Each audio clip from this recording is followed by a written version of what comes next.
We are here. I'm Dan Snierson from Entertainment Weekly, and we're here with Bob Odenkirk.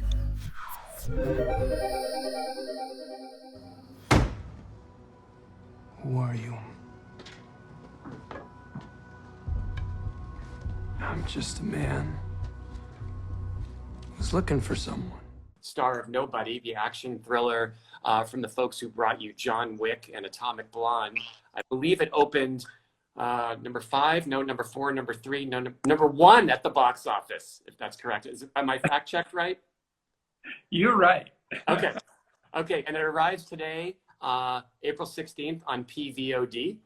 Nobody features Bob as Hutch Mansell, a seemingly boring family man with a secret deadly past, and when his family and he are the victim of a home invasion, he doesn't really come up strong, but then he decides to go on a revenge mission. And he kind of taps into his past, has a relapse, if you will. And this mission, this revenge mission, let's say it does not go according to plan, but it's a good one to watch. So Bob, thanks for being here. And let's talk about some of the biggest challenge in bringing this to life. It's such a fun movie. The first idea, of course, is your training, which you began well before the green light of the movie. Let's start here. How many different ways can you now kick 2018 Bob Odenkirk's ass? Go back in time. Let's see. So yeah, I can kick that guy's ass so easily. I would Right. because he couldn't do it.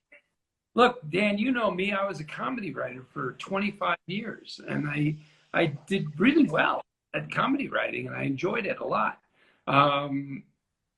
So I had a long way to go. As a comedy writer, I didn't train for anything except eating chicken and laughing and goofing around. Yeah. I just knew I had a long way to go. So I had to get started training early, and I had to do the basics, just thousands of, and I knew that. And it was boring for a good chunk of time, but it was a lot more engaging than the kind of workouts that I've done on my own, or, that you learn in a gym, or because you do have to use your brain. These moves you have to do them right or someone's going to get hurt. So it was good. Overall, I train now the way I did for this movie. I still do train. Yeah.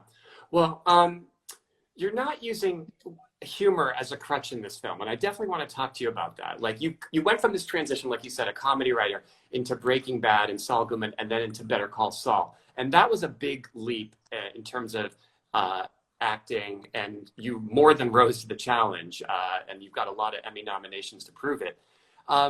This was another evolutionary leap for you, and a big surprise. Again, you're not using the humor. There's some darkly funny moments in the film, but you're playing it, extremely straight.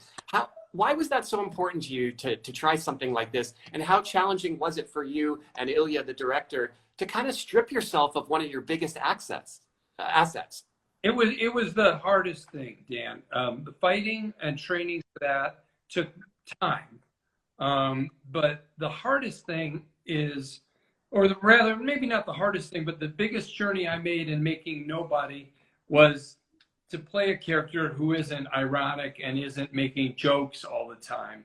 Because, I did that for most of my career. And even as Jimmy McGill, I have a lot of comedy in Better Call Saul. I get to do scenes that are almost sketch level comedy. But in the movie Nobody, it's pure rage, hunger, desire. His heart is on the line, and he doesn't have confidence that he'll win the fight. He's a little scared, frankly, and as a result, he doesn't really joke around. There's a few jokes in the movie, but the biggest laughs in the movie, and there are a lot of laughs in the movie, are kind of a giddy reaction that an audience member has to a big movie moment. Yeah. The audaciousness of the story. Derek Colstad wrote John Wick, and it's a way that there's a way that this movie is like John Wick. To me, it's the way in which Derek writes these mythic guys, and the way he puts the solution to the problem. He'll like hide, a weapon within something else. There's a little trick. There's all these things that he plants that then come back later in storytelling that make you laugh and smile. And so it's really the storytelling that makes you smile and laugh out loud at. Yeah, we got to talk about the bus scene where you take on and take out 5 or 6 guys. It's sort of like a 2-part vigilante adventure there. How did you go about, a lot of people have seen it already, some haven't, but how did you go about approaching that scene? It is like a classic scene. It is, when I interviewed RZA, he said, that is worth the price of the popcorn alone, the bus scene. Yeah, the bus scene is really important. It's the first time you see me fight in the movie, and really the first time you see me, Bob Odenkirk, fight sequence in a movie. And I really wanted to show the people who love action films that I took this very seriously. I come from comedy, and I loved comedy and studied it and cared about it deeply and still do.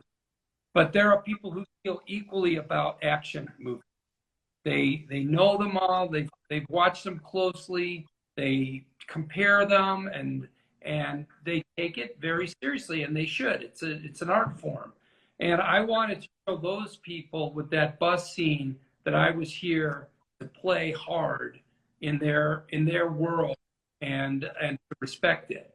And I think, the goal was to sort of go too far because I think you see Bob Odenkirk in an action movie, you think it's going to be a little soft, or maybe he's going to have, like you said, like the sick blanket of comedy, of joking around, or maybe just not having, just not pushing the violence far, right? But we wanted to go past what you imagined we would do. And I wanted to show people that I took it seriously, that it wasn't just a lark that I thought was so easy, because it's not, and you got to respect it. And you got to respect the audience who've watched all these movies now, and they want to see something new. They want to see somebody do something they haven't seen before.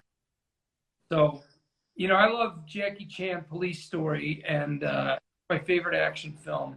And Jackie does all his own stunts, and I would never in my life be as good as him because he trained since he was a kid. But I wanted to work in that arena where you're watching the actor to play the character. And, Jackie also does the stand that I did in this, where a lot of times the action starts and the character is just like a robot who fights. But you see in Jackie's movies, he does things and they'll cut to his face, and he'll react to the punch he got, or the slip, or the move that he made, or the thinking that his character is doing.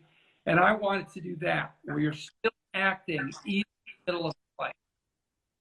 Yeah. Well, let's talk about influences. You mentioned Jackie Chan there. This movie obviously had sort of a 70s Charles Bronson, Death Wish flavor too. One fan was wondering, were there specific 70s or 80s, vigilante films that specifically influenced you? And you mentioned a little bit about your love of the genre. Are you more of a John Wick guy or Dirty Harry? Can you walk us through that too? I'm probably more of a Dirty guy. But my favorite action is John Woo films, and Jackie Chan, and I love Bourne films. But the things that influenced this movie were Death Wish and Taxi Driver, which is not really an action. Yeah, but you can see it. That makes sense. The degree to which the main character is kind of repressed, and he's kind of got this spring, deeply, deeply, intensely impacted frustration that is both something that a person can relate to, but also a little bit outsized, a little bit crazy. and then a movie called Old Boy, which is a South Korean film. And it's about a guy who's been held hostage for like 20 years. And then he leaves the cell and he wants to find out who did that to him. Yeah, okay. Well, in sort of living out these fantasies and these dreams, what was the final injury tally, Bob? We're talking bruises, we're talking scrapes, strains. Just walk us through your medical report. I cut up my hands. I didn't, hey, there's a little bit of cut for you. Oh, yeah. I trained hard, Dan. I was ready to do these sequences, and they're choreographed. And the reason you train and the reason you choreograph is so that no one gets hurt. And in the end, once you move from the gym to the bus, then there's real metal pieces instead of cardboard boxes and pads. Yeah. And so you hit your hands on things, but I didn't get hurt. So that's a tribute to how much training I did. Yeah, that's great to hear. The subject matter did touch you personally in a way. I understand that you experienced home invasion or two. Was this in a way therapeutic to kind of live out this revenge story, or did it, kind of impact you in ways you weren't expecting once you were in it? It was cathartic. Good. And honestly, I did not think it would be. I thought that, I've played violent video games, and not many. I'm not that into video games, but I've played some. And I don't know about you, everyone's maybe different, but they don't leave me like feeling relieved and at ease. They usually leave me feeling tense and irritated, and like I want to keep fighting and keep playing that game. But I really, really did love training. I loved learning how to move my body, and when it was done, the action sequences, it felt like I'd gotten something out of me. It was great. That's great to hear. When I talked to Riza, he raved about the opportunity to work with you. He was also really starstruck about getting to act with Christopher Lloyd. I was wondering, what was your best Christopher Lloyd story from the set? And we'll also take a Riza story as well. Okay, well, Christopher Lloyd has never done an action movie until Nobody. Mm-hmm. And he was really excited to do it. And, he's an older fellow. I believe he's 83 years old. Wow. And they wanted to give him, his character has like 6 shotguns around his neck at one point. Yeah. They wanted to give him fake shotguns because they don't weigh as much, and he's an older guy. And he refused to have fake prop shotguns. Wow. He wanted real shotguns because he believed that, a lot of actors believe that, while it's true that you can carry a suitcase with nothing in it and pretend it's got your clothes, you're a better actor. You look more real if you put things in there, whatever that thing is you're carrying. I did on Better Call Saul, I did a thing where I walked through all this money. And so we put, I think it was 45 pounds of money in these 2 bags that I carried for 2 Yeah. So anyway, he had real shotguns. That's good to hear. And I'll tell you something else that's real. Every time he smiles, which is through most of the second half of the movie, is a real smile. Christopher Lloyd had a great time making Nobody. He called me when we were #1 here in America, and he was he was so happy. Of course, he's been in #1 movies before, but it was new to me. Okay. And how about Riza? Oh, Riza. Riza really impressed me. He's so good. And he knows action films and loves them. Here's what I'll tell you about Riza. He showed up and he said, if I knew we were doing this, I would have trained. That's what he said. He mentioned that to me. Yeah, he felt, and he has some nice moves in the film, but yeah, he did. He really stressed that. Yeah. He does great, but he prides himself on action films and his knowledge of them and his love of them, and I think he showed up on set and he saw me trained up and ready to go and giving it my all and completely committed. I guess maybe sometimes in a genre film, people feel like it's a paycheck or they just showed up and tell me where to stand. And I think he was surprised to find that it was a set full of true believers, just like himself. And I don't think he expected it, Dan. And so next time, if there is a next time, we're going to get some of these other actors trained up, and we're going to get into more longer fight sequences with everybody. And that goes for Connie Nielsen too. Connie Nielsen is a great actress. She was amazing in film, and she can do screen fighting. And we need to have some Connie in there.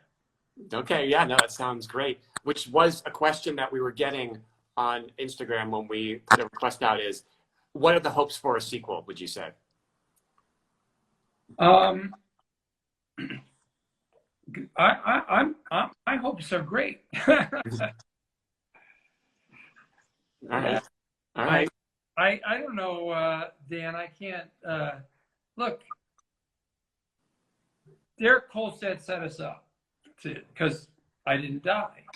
So that means there could be people. Not only did I not die, but this notion that he set up of my character having a past, having bad guys out in the world who are going to know that I'm still alive because I did this stuff, they acted out. Yeah. I think sets up for a world of lots of people coming after me. Yeah, and you talk about that interesting past. I mean, and you're a guy who's familiar with what I'm about to say. I'm very interested in a prequel here, too. The Hutch prequel sounds like something I would definitely be interested in. So there's a lot of interesting backstory to explore. I don't think I'm going to be able to play younger much more. We're going to have to get the CGI machine out if I'm playing younger. I know. 8 years old, man. Looking good. Before we move on to the next question, I did want to ask you one more thing about, without spoiling for people who haven't seen it, the RZA, Christopher Lloyd, and you connection. How would you sum up the energy of the three of you? Because there's a really fun scene when the three of you come together.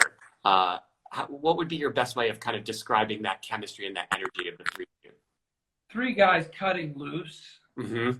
Three old friends cutting loose, relying on each other. It's like a team that gets back together and finds out they still got it. We had a blast. Yeah, for sure. What will you take away from this experience in terms of future roles that you seek out? Well, I do like variety in my career, in case you haven't noticed. I'm not real sure I'd be, I want to do more action. I enjoy the action sequences. I like learning them. I mean, I've trained now so I can do them. But I don't only want to do action movies, and I certainly don't want to do a cookie cutter type career of, doing the same thing over and over. So I'm going to look for variety in the next things that I get to do. And we have to Better Call Saul right now. So we got a lot of work ahead of us making the final season of Better Call Saul. Yeah. I mean, well, that's maybe a place for us to end up at is, it's final season. You've got 13 to go. You've started shooting now. How does it feel? You've been in this role of Saul Goodman in 2 incarnations now for a very long time. Is it are the emotions like starting to well up on set? What's the vibe like as you guys get down to work on the final season? We have such a long way to go. I don't think we've confronted the good quite yet, but we're getting there. Everyone's going to feel sad to leave behind this crew and cast. We're all friends, and we've made this show together, taken a lot of our lives to do it. It's always fun to, one of the great showbiz is new experiences, new characters you get to play, new scenarios around you. But This is going to be a big moment when we have to say goodbye. Yeah, for sure. Well, listen, I know we have to run, and thanks for giving us this extra time. We appreciate it. Again, such a trip. This movie's really fun. It's out on PVOD today. And then we've got Bob there, and you've got Bob in a whole another season of Better Call Saul. So thank you, sir, for taking the time to talk today. You got it, Dan. Thank you. All right, have a good one. All right, see you, man.